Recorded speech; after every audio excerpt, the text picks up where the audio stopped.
Hello, friends, and welcome back to Stories About Entitled People. Let's start with the story in which our OP found a lost phone. You'll be surprised at the insolence of its owner. But before we begin, don't forget to subscribe to our channel if you're new here and turn on notifications so you don't miss a new video every single day. Here we go. Found lost cell phone on a busy street. Unreasonable request for return follow.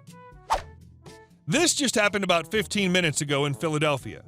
I work remotely from home as an insurance adjuster. While on my lunch break, I go outside to walk my dog. When I get to the corner, I find a cell phone lying on the ground. I like to think I'm a decent person, so I pick it up in the hopes of returning it. I discover the phone is locked, but decide that I'll give it an hour to see if someone calls. And if not, I'll leave it with the doorman at the building I live in and explain the situation to him. About 10 minutes after finishing up my dog's walk and returning to my apartment, the moment I was waiting for occurred. The phone rang. I answered it, excited that I'd be able to make someone's day after the panic that sets in from losing one's phone. A Hispanic woman answers, and I try telling her to come and pick it up from my address, but she has trouble understanding me. She then hands the phone to another woman who speaks English much better than I speak Spanish. She then asks if I can bring the phone to her and provides her address, stating it's in the projects and that she'll be home all day. It was at this moment I realized I had a choosing beggar on my hands. I let her know that I have no issue with returning the phone, but I was not going to deliver it and inconvenience myself further. She then recommended I mail it to her. I repeated that I refused to make this a hassle/chore for me and that mailing would cost me money as well. After that, I let her know I'd be leaving it with the doorman and that she's more than welcome to come grab it, and hung up. I'm now kind of PO'd I didn't just leave it on the ground. Wow. If someone finds your phone, thank them, then go pick it up. I thought that was common sense. And our second story. Long calls equal better bonus? Hold my beer. A brief story from my time in a telecoms contact center.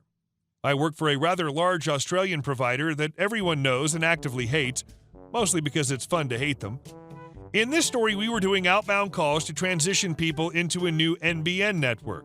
For those of you unfamiliar with Australia's internet, it was third world. Literally, we were slower than Nigeria until we rolled out the NBN and upgraded to slightly faster third world speeds. Also worth mentioning, much like the company I worked for, the NBN was universally hated because it was crap. Enough said. Anyway, like all call centers, we had a bunch of miserable hoops to jump through in order to bring our paycheck up to a level that could be considered humane. Our capitalist overlords refer to these hoops as KPIs, key performance indicators for the blissfully ignorant. Anyway, with a new campaign came a new set of KPIs. Conversion rate, active call time, after call time, and customer satisfaction were the KPIs of the day. Now, these KPIs were normally all effing bullcrap. You needed to meet some effing god-tier numbers in order to collect a half-decent paycheck. However, in this particular case, there was a loophole. See, due to the controversial nature of the NBN, we were told to focus on quality over quantity. They wanted an excellent customer experience, and the new KPIs were a reflection of that. As such, quantity of conversions was not a KPI, and when I questioned if we had time limits on calls, I was told, "We don't care what you do, but long calls mean a good experience, so keep them on the line and get them switched over." And so began the best work month I had at that soul trap. See, before entering comms, I was a salesman in aged care, so I was pretty good at that. And you know that stereotype of old people talking for eternity and beyond? It's a stereotype for a reason. Each morning, I would log in, volunteer for the aged clientele campaign, which was easy because they were normally the hardest people to convert, fearful of scams, technology, and such, so not many people wanted to do it. And then I would start to chat. See, when speaking with the elderly, all it takes is a well-placed poke or two, and you can literally have them speak for hours. So for the next month, I took 2 to 4 calls a day, down from 20 to 30, had almost zero after-call time, the calls were so long I didn't need it, had an 80% conversion rate and 90% customer satisfaction. Turns out people tend to like you after you take the time to listen to them. Each phone call, assuming I wasn't told to F off upon introducing myself, would last 2 to 3 hours minimum, with my record being a 7-hour call to a lovely bloke named Stan. He told some great war stories. I ended up doubling my normal paycheck, and my managers, while not being entirely happy with my nonsense, put up with it because at the end of the day, those were the rules and KPIs were given. I got my paycheck, the oldies got a good chat, and my employer got to pay through the nose. Happy endings for all. I proceeded to hand in my resignation once KPIs went back to normal, which I, to this day, regard as one of the best decisions I ever made. 95% of metrics in call centers are bullcrap, so turning it around on a company while making the customer very happy is a job very well done. And our last story. You break me, I systematically destroy your entire life. It all starts about 10 years ago. I was happily engaged to a girl who I knew for about 9 years, but had only been dating for about a year. Let's call her Nancy. All was good. She had her dream engagement ring. We had a nice house together. Both had steady jobs, and the wedding plans were coming along nicely. About 2 months prior to the weddings, we found out we were going to have a baby. Such happiness had never been felt before. Wedding plans continued, and the big day was only 28 days away. I come home from work and find that Nancy isn't home. I call her to see if she got held up at work and to see what time she might be home. But Nancy wasn't at work. She was at her grandmother's house in another state. Nancy calmly told me that she no longer wanted to get married and that she was not coming home. Complete and utter shock. What the F just happened? I try to call her back. Her phone is off. I call her grandmother. No answer. What about the wedding? What about our baby? What about everything? No answers, no contact for 3 days. 3 days of no breath in my body, no clues, nothing. On day 4, Nancy shows up and starts packing her stuff. She won't say a word to me, nothing. She leaves and sends me an email saying that she can't be with me. Again, no reasons. I begin calling her sister and asking what the F happened. Her sister tells me that she has no idea, but gives me their mom's phone number. Strange.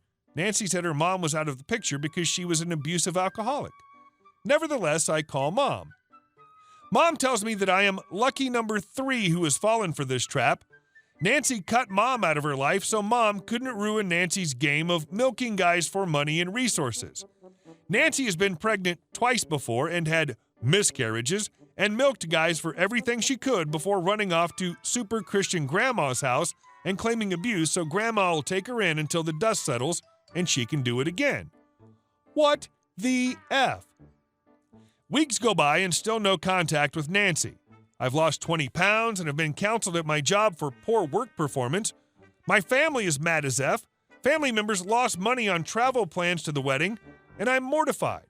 I lost all the deposits on everything for the wedding since it was less than 30 days before it was canceled. I'm piss broke. I check our joint bank account, negative $2K. F. I guess I won't be paying the mortgage. I start to get my crap together and my sadness turns to rage. I had so much anger inside of me, I actually had to scale it back a bit, or I might have gone to prison. A month and a half after the split, I get a text. I had a miscarriage. You stressed me out too much. You're blaming me for this? That's it. I'ma kill this bee. No, wait. Breathe.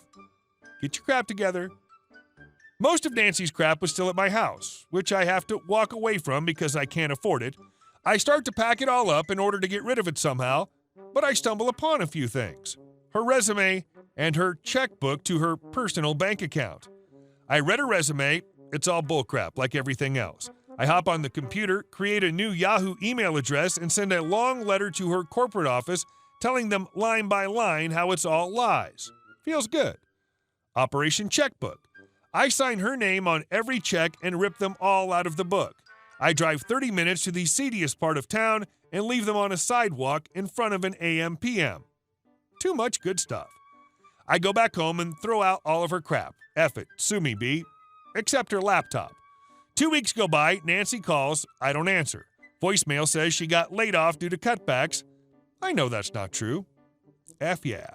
2 more weeks go by and letters from some district attorney's bad check restitution program begin to trickle in the mail. F yeah. Oh, and the registration renewal for her car? Shred all that crap. Oh, while I'm at it, I might as well put a change of address in for her at the post office. Where to? The temporary shelter for the homeless sounds good. I hear through a mutual friend that since Nancy's out of work now, she's staying with friends and supported financially by Grandma. Weeks go by and I get a call from Rent-A-Center. WTF? Oh, they want all of Nancy's furniture back. I had no idea it was rent-to-own stuff. I tell them I don't have it. They argue and say, she says I have it. I stick to my guns and tell them I don't have it and I don't know where it is. That night, I burn it all in the yard. $4,200 owed, zing. I find out that Nancy has a new job, and as I'm planning my next move, I hear great news. Nancy's been arrested and is in jail for embezzlement. Apparently, she had some money problems and stole $5,000 out of petty cash and got busted. Oh God, this is great. She effed herself. Months go by with no updates, and then I hear from a friend that she was bailed out of jail by Grandma after only a few days and ended up taking a plea bargain for felony conviction and 3 years of probation along with restitution. Wrecked. I hang my hat and call it a day. I've gotten my revenge. I'll leave it there. Time to move on. Couple months later, the phone rings. It's a repo company looking for info on where Nancy is because they're trying to repossess her car. Haha, okay. One last nail in the coffin. I make a few calls and find the address where she's staying. I call the repo company back and give them the info. They thank me and say I'm eligible for a $100 reward if they get the car back. No thanks, this one's on me. Nancy's now a felon, jobless, and a single mom of a kid she recently had from some random guy. She lives in an apartment with her brother and his girlfriend. I'm happily married with a beautiful daughter and a great life. Yesterday, I get a Facebook message from Nancy. Congrats on the marriage and daughter. I'm glad you're happy. I reply, go F yourself. She blocked me. Life is good. Sometimes taking the low road heals the soul. A lot of pro-revengers have titles that imply much more vengeance and badassery than is actually present in the text. Not this. You really delivered, OP. Hey guys, thank you all for watching the video, and I'll see you in the next one.